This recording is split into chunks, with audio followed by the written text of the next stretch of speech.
Hello friends, Yamini ज्योतिष में आपका स्वागत है। तो आज दोस्तों, जैसे कि मैंने लास्ट वीडियो में आपको बताया था कि हम सूर्य देव की रेमेडीज़ मैं यहाँ पे स्टार्ट करने जा रहा हूँ और ये पूरा रेमेडीज़ का ही वीडियो रहेगा। एक एक करके सारे प्लैनेट्स की रेमेडीज़ मैं आपको यहाँ बताऊँगा। तो आज सूर्य देव से मैं आरंभ कर रहा हूँ।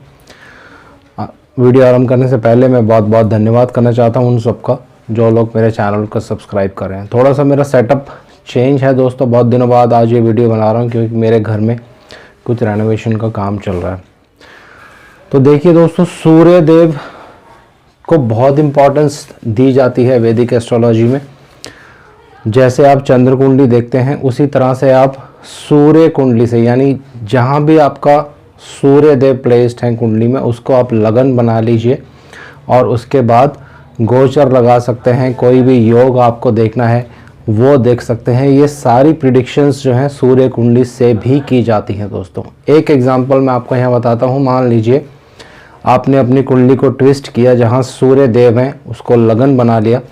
सूर्य देव से 10वें घर में अगर ट्रांजिट में राहु आ जाते हैं दोस्तों, और आपकी दशा अंतरदशा भी खराब चल रही होगी, तो उस समय आपको जॉब में प्रॉब्लम हो सकती है या आपके खिलाफ आपके वर्क प्लेस में कोई षड्यंत्र हो सकता है। वो इसलिए क्योंकि सूर्य से 10वें घर को भी व्यापार का स्थान माना जाता है और राहु षड्यंत्र करते हैं। तो जिनका भी सिंह लगन है फॉर एग्जांपल, और 5 नंबर लगन में सूर्य अगर विराजमान है और राहु 2 नंबर राशि में जैसे अभी चल रहे हैं, तो 10वें घर में आ जाएंगे।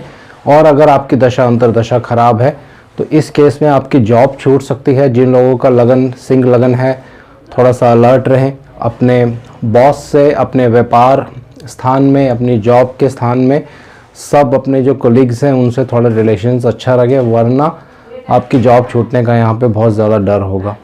तो आइए सूर्य देव की रेमेडीज़ की पहले मैं बात कर लेता हूँ।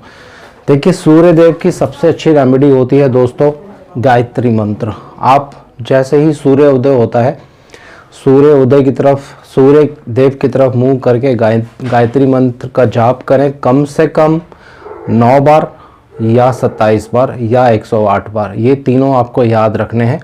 27 इसलिए क्योंकि 27 नक्षत्र होते हैं, 9 इसलिए क्योंकि 9 प्लैनेट्स होते हैं, और 108 इसलिए क्योंकि 27 नक्षत्रों के 4 चरण होते हैं दोस्तों।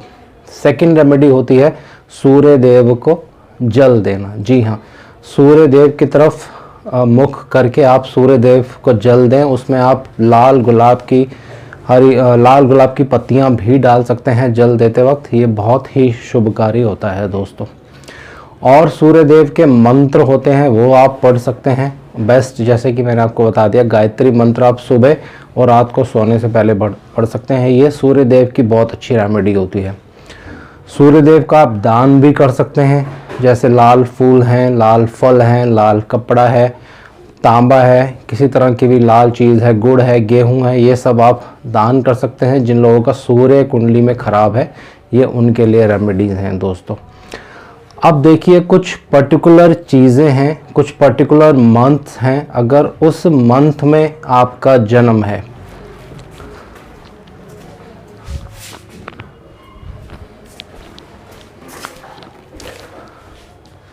अगर उस मंथ में आपका जन्म है, तो ये आपको मैं रेमेडीज़ बताने जा रहा हूँ। ये रेमेडीज़ मैं डिटेल्स में नहीं बता रहा हूँ, लेकिन बेसिक टिप्स आपको बता दूंगा। तो आइए बोर्ड के माध्यम से देखते हैं। मैंने ऑलरेडी यहाँ कुछ पॉइंट्स जो हैं लिखे हैं। सूर्य देव का बहुत महत्व होता है, ये मैंने पहले ही आपको बता दिया है। कार्तिक मास में जिनका जन्म है दोस्तों, कार्तिक मास बताने की ज़रूरत नहीं है कब होता है, जब सूर्यदेव नीच के होते हैं। तो जिन लोगों का भी जन्म कार्तिक मास में है दोस्तों, इसकी एक प्रॉपर रेमेडीज़ होती है जिसमें 4 कलश बनाए जाते हैं और एक पूजा की जाती है। वो आप अपने लोकल जो पंडित जी हैं या मंदिर में जो पंडित जी होती हैं उन सबको ये मालूम रहता है, वहाँ से आप उनसे टाई अप कर सकते हैं और ये पूजा करवा सकते हैं। ये कार्तिक मास में ही आपको करनी है, या जिस दिन आपका जन्म नक्षत्र हो, कार्तिक मास हो, जिस दिन आपका जन्म नक्षत्र हो उस दिन कर सकते हैं, या रविवार हो और हस्त नक्षत्र हो उस दिन भी आप ये रेमेडीज़ कर सकते हैं दोस्तों। ये हो गई एक चीज़। अब अगर जिनका जन्म सर्पशीष के दौरान है, सर्पशीष क्या होता है दोस्तों, जब अमावस्या हो, सूर्य और चंद्रदेव की डिग्री एक हो और वो अनुराधा नक्षत्र में हो, ये एक पर्टिकुलर मंथ में आएगा। इसको देखने के लिए आप पंचांग देख सकते हैं। ये वृश्चिक संक्रांति मास में आता है, तो इसमें ज़्यादा डिटेल्स बताने की ज़रूरत नहीं है, पंचांग में सब लिखा रहता है, उसमें आप चेक कर सकते हैं। तो जिनका भी जन्म उस दिन में हुआ है तो उनके लिए सबसे अच्छी रेमेडी होती है दोस्तों, भगवान शिव के मंदिर में आप जाएं, घी का दीपक शाम को ज़रूर जलाएं और सूर्य सूक्त पाठ होता है, ये बाज़ार से आपको रेडीमेड बुक होती है, ये मिल जाएगी, उसका पाठ आपको ज़रूर करना है। सुबह करें, 9 बार करें, 27 बार करें या 108 बार करें, एक ही तरह से आपको ये पाठ करना है दोस्तों।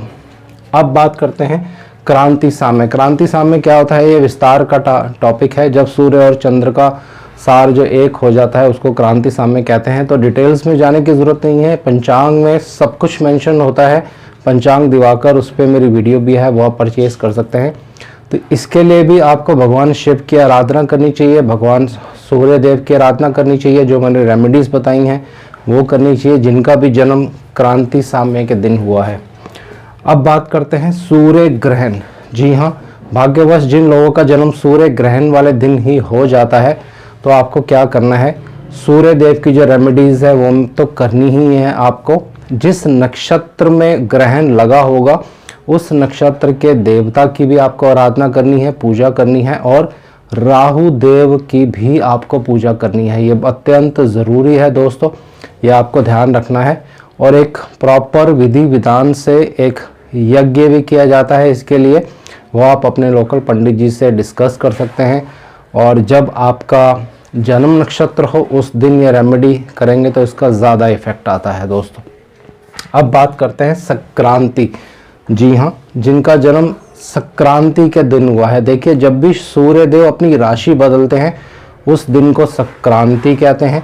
ये हर महीने में आएगी और सूर्य कब कब राशि बदलते हैं ये पंचांग में पूरी डिटेल्स दी रहती है, वहाँ से पढ़ सकते हैं। तो जिनका भी जन्म उस दिन हुआ है उन लोगों को भगवान सूर्य देव की आराधना करनी है, उनके मंत्र पढ़ने हैं, जो मैंने दान बताया है वो करने हैं, गायत्री मंत्र आप पढ़ सकते हैं। उनमें से जो रेमेडी आपको ईजी लगे वो रेमेडी आप कर सकते हैं दोस्तों। अब ओवर एंड ऑल एक बहुत अच्छी रेमेडी है जिन लोगों का सूर्य कुंडली में खराब है या आपका जन्म इनमें से किसी भी दिन हुआ है या अमावस्या में भी आपका जन्म है, या सूर्य देव राहु देव से पीड़ित हैं या शनि देव से पीड़ित हैं, केतु देव से पीड़ित हैं और किसी मैलेफिक प्लैनेट से पीड़ित हैं, पाप कर्त्री में है सूर्य देव या पाप मध्य में है सूर्य देव, तो बहुत एक सिंपल अच्छी रेमेडी है दोस्तों, वो आप कर सकते हैं। आइए मैं बोर्ड के माध्यम से आपको बताता हूँ।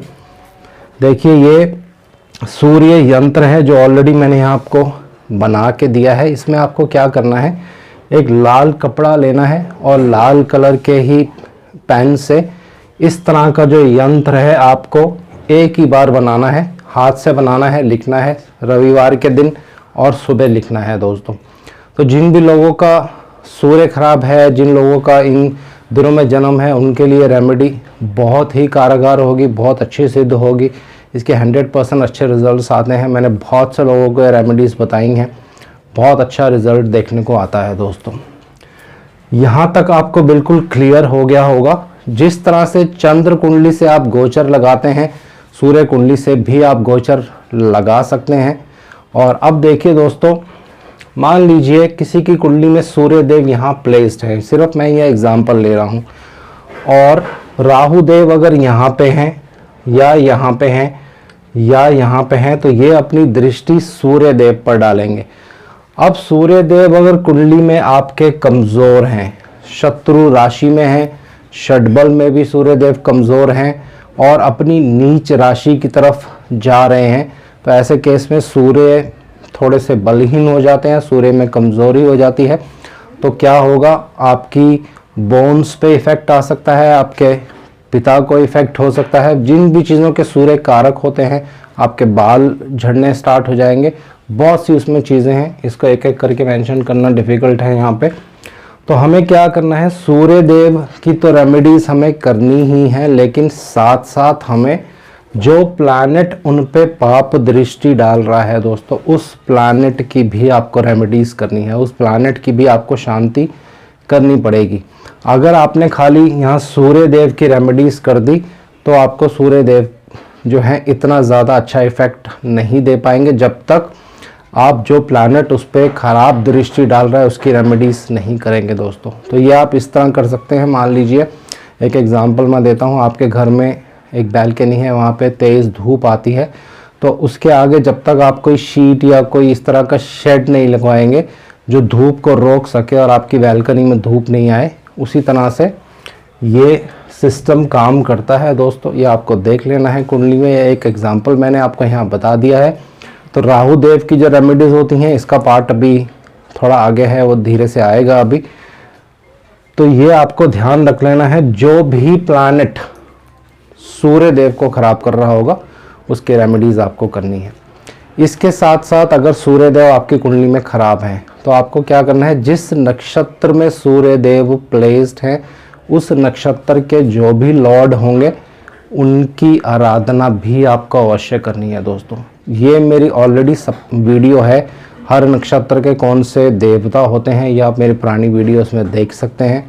मैं कोशिश करूँगा नेक्स्ट वीडियो में इसकी एक स्लाइड भी आपको दिखा दूंगा कि कौन से नक्षत्र के कौन से देवता होते हैं। तो ऑलरेडी मेरी सारी वीडियोस हैं, आप देख सकते हैं यूट्यूब पर। तो सूर्य देव की ये रेमेडियल पार्ट मैं यहीं पे समाप्त कर रहा हूँ दोस्तों। नेक्स्ट जो होगा मैं चंद्रदेव के बारे में बताऊंगा, उसमें एक लाइव कुंडली भी मैं लूँगा, लाइव एग्जाम्पल भी मैं लूँगा जिसमें चंद्रदेव पीड़ित थे और उसकी क्या रेमेडीज़ की गई थी वो भी डिटेल्स में मैं आपको बताऊँगा। तो आज के लिए इतना ही, धन्यवाद।